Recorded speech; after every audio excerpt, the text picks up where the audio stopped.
another discussion of Annex Cloud Market Movers, where we bring in industry experts and market luminaries to help us navigate through some of these challenging times. As followers of Annex Cloud Market Movers have seen, we've had some amazing discussions, and today I'm extremely excited to bring in Suhas. Suhas is the co-founder and CEO of SAI Digital, which is an amazing implementation and digital marketing agency. And Suhas, welcome to the discussion. Thank you. It's my pleasure to be part of this video series.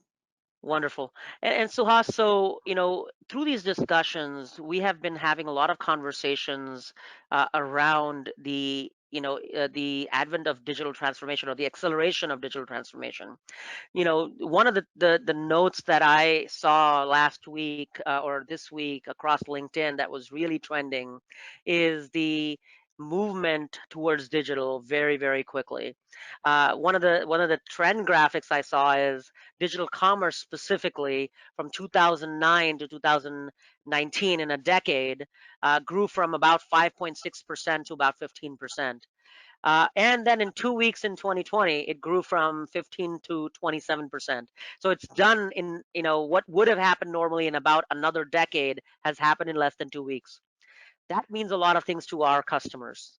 That has happened, some of it because of necessity, but can this be sustained?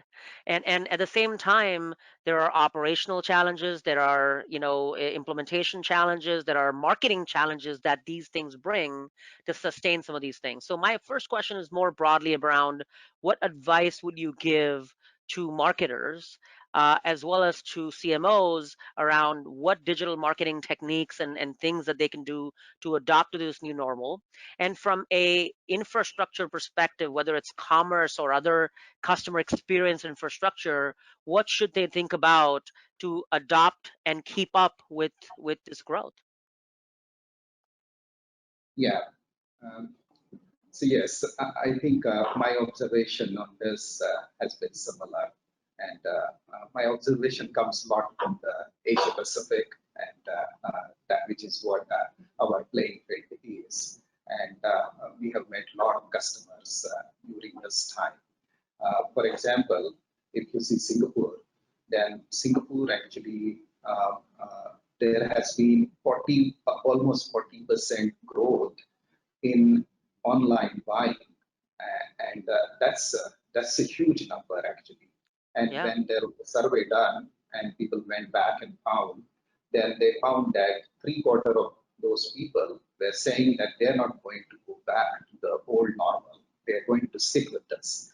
And so that means it is going to be staying here actually. And I think that is phenomenal growth. And that also means that every company will have to strengthen the digital channel. Every company will have to focus on the right messaging. And I feel that during this time, of course, I think the emotional connect is very, very important. And I think the marketing strategy and the marketing activity will have to be driven by that. And how can you connect people who are actually for weeks together have been at home? And I think that's something that a lot of companies are figuring out. And especially the companies who have actually managed their businesses mostly with the physical setup, I think they need to figure that out actually. So for example, if we take gym, where it's all social distancing, and hence most of the gyms are closed. But I think most of the gyms actually started a lot of online courses, and they're connecting with their members actually so that they can physically and mentally stay healthy. So I think a lot of the marketing in the current times has been more to emotionally connect and stay with the consumer, stay with the customer, so that when the business comes back to normal, you will be able to get all of them back, and your traffic will actually go up rather than going down, and you will have a seamless entry into the new normal actually. And when you relaunch and restart your operation, when the business climate gets better and better. So that's about marketing. And about the e-commerce infrastructure, digital, I think that's something which just become normal. I don't think anybody would be able to run their businesses without that actually. And I feel that B2C businesses already have a lot of that. They're pretty advanced and they're pretty well connected digitally with consumers. But it's B2B which would see a big change, like the manufacturers, the distributors, the retailers. These are all very, very physical businesses actually. And a lot of these guys do not even have a proper e-ordering systems. I think these are the guys, they will have to make smart investment if they want to get into the new normal, and they will. And we have seen, we have had a lot of conversations with manufacturers, retailers during this pandemic time, and we had some busy time with these guys. And we see that there would be big change in the B2B industry that I can foresee actually when the new normal comes back. I think you mentioned two really important things that I want to repeat so that everyone, sort of gets that. One is about the emotional connection. We in our world call it emotional loyalty. And if you're going to create that lasting time and lasting impact with your customers, you don't just connect on transactional loyalty, not just on what you buy, but on emotional loyalty, which keeps that connection fresh and keeps it with the customer. So that's a great point that you brought up. The second Yeah, part is the focus on B2B. And you're right, B2C infrastructure when it comes to digital marketing and digital commerce was significantly ahead of the times than B2B was. yeah, B2B will be significantly more accelerated now with this process, and still has to catch up with the times when it comes to digital techniques or customer experience or whatnot, and it's being mandated with that process. On the B2B side specifically, one of the examples I like giving is, there's brands that are out there, and I actually wrote a piece of content around it, emerging brands. And emerging brands are getting a lot of purchases happening through third-party retailers that are selling those brands out of necessity. So for example, if you're a CPG brand, or if you're a fast consumer goods brand, or if you're a brand that sells into grocery retailer, for example, mhm, because distribution is affected right now, they are seeing out of necessity people buying their products. But does that mean that they will continue buying after this is done? That's dicey, because when the big manufacturers are able to figure out the distribution challenges, they won't be the case. Similarly, absolutely. B2B, where you're not only connecting with those retailers as a manufacturer or as a distributor, those relationships were very much manual. And when Yeah, that long tail adapts to more kind of commerce and digital, that infrastructure will need to adapt significantly better as well. So those are very, very big points that you bring up. I think just on that topic of keeping the relationship and keeping retention and loyalty, the emotional piece that you mentioned, I want to add and ask some more questions around that. You've acquired some new customers. You mentioned about keeping that emotional connection. What are some of the retention and loyalty techniques that you think some of these B2B brands might think about if they can? Or maybe even B2C, it's open, for both sides, where they can think about how to build a better relationship, but digitally, with their end customer. And if we can start with B2B, if you have an example there or some thoughts there. yeah. So I think, I mean, you're right. The B2B businesses are at a, not all of them, but I think some of them are at a very preliminary stage of connecting with their customers. And I think one of the things a lot of these businesses are missing is they have relationship with distributors, and their relationship further sometimes is with retailers, but that's again rare. Most of the time, actually, at distributor they start, and the connect to the end consumer is missing for B2B businesses. And also, I think the technology that is there currently in the market actually only helps you to connect to the distributor. And I think this is one big issue that B2B customers are having. And this also actually, eventually, since they are not interacting with end consumer, that obviously also impact the loyalty and creating a loyal base for them actually. So I think there will have to be a conscious effort for them to connect to the end consumer without cannibalizing the whole infrastructure of distributors and retailers, and keep that whole thing smooth. And I think um, since not much exists in terms of the relationship with the end consumer, I think even the basic things, if they start doing, I think that's going to impact a lot in terms of getting them some loyal customers actually. Yeah, absolutely, and this is a That's great point. We released a product in the market to address that point Mhm. specifically, and it's called the native receipt scanner. And so, in the example you mentioned, it's a B2B to B2C, right? You've got the manufacturer to the distributor to the retailer to the consumer. You are two levels away from the consumer. So, how Yeah, are you going to build a relationship with with a end buyer of your product who is buying it from two levels away from you? This native receipt scanner, what it does is it allows you to, as a consumer, you put some messaging on the packaging saying we have a loyalty program of our own as a brand, as a manufacturer. Now yeah, you as a consumer can take a picture of the receipt and send it to, rewards at brandname.com or manufacturername.com, and now we're able to scan the receipt and say, and add you to the manufacturer's loyalty program, right? So now it absolutely, helps you to build that relationship. And so I think some of these things from a technology perspective can help address some of these challenges. I'm sure as we go along there are more solutions to be had, because you're right, the current relationship exists between the manufacturer and the distributor.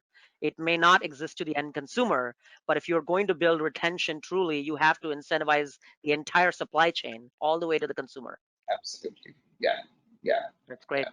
And I think this would be a very, very interesting area in the coming days. So I just want to give an example of a customer in India with whom we are at a very early stage of conversation.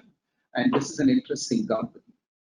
This is a ride-sharing company, want to get into the manufacturing business, and they want to provide the batteries on the subscription basis to the end consumer, so that the electric vehicles can run. And now Mm, this whole supply chain actually is going to have many elements. It's going to have distributors, retailers. It's probably going to have gas station from where you would be able to get the batteries actually. And I think uh, for customers like this, they will have to figure out how their customers would become loyal customers actually for them. And as you said, I think a program that would connect the end consumer will have to be devised for these kind of customers actually. And we that's see a lot of such customers actually. Most of the beverages companies fall in this kind of category where you have a very little connect with end consumer. So the FMCG companies are in this category, and I think we would see more of this. great.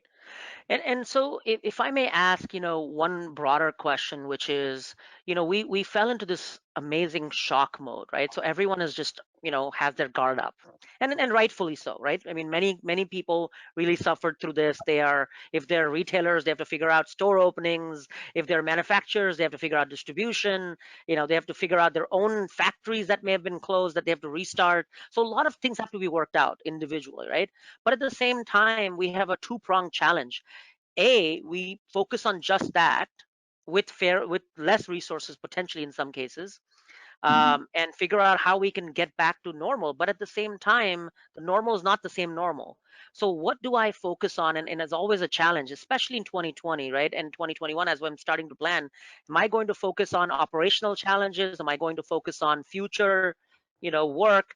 How, when you talk to brands and you or will when you will talk to certain brands like this in the future, what is your advice to people? I mean, how do they balance the operational issues and figuring this out with the future planning issues on fixing, or improving certain things, whether it's digital marketing, whether it's, their customer experience process or technology, to adapt to the new normal? How should people think about this?